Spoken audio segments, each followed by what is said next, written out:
Sunday science and technology which of the following statements regarding mpox is கரெக்ட்னு சொல்லி 4 statement கொடுத்துருக்காங்க. இதுக்கான கரெக்டான ஆன்சர் தெரிஞ்சா கமெண்ட் பண்ணுங்க.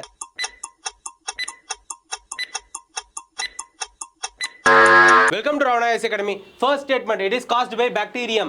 No, it is caused by mpox virus. அதுக்கப்புறம் second statement, it is preventable by vaccine. இந்த statement correct தான். Smallpox யூஸ் பண்ற அதே vaccine தான் நம்ம இதுக்கு யூஸ் பண்ணுவோம். Third statement, the natural reservoir for the monkeypox virus is monkeys. So monkeys தான் இத first கண்டுபிடிச்சிருக்காங்க. ஆனா இருந்தாலும் natural reservoir வந்து monkeys கிடையாது, rodents like rat, squirrel.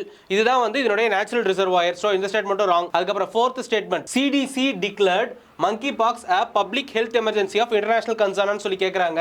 So CDC declare பண்ணல, வேர்ல்ட் ஹெல்த் ஆர்கனைசேஷன் தான் போன வாரம் இத டிக்ளேர் பண்ணிருக்காங்க. சோ எல்லாரும் கேர்ஃபுல்லா இருங்க. இது வந்து பாடி ஃப்ளூயிட்ஸ் மூலமா ஈஸியா டிரான்ஸ்மிட் ஆகும். இந்த mpox பத்தி கம்ப்ளீட் யூடியூப் வீடியோ நம்ம யூடியூப் சேனல்ல இருக்கு. அதுக்காக கமெண்ட் பாக்ஸ்ல mpox ன்னு டைப் பண்ணுங்க, லிங்க் உங்க இன்பாக்ஸ்க்கே வரும்.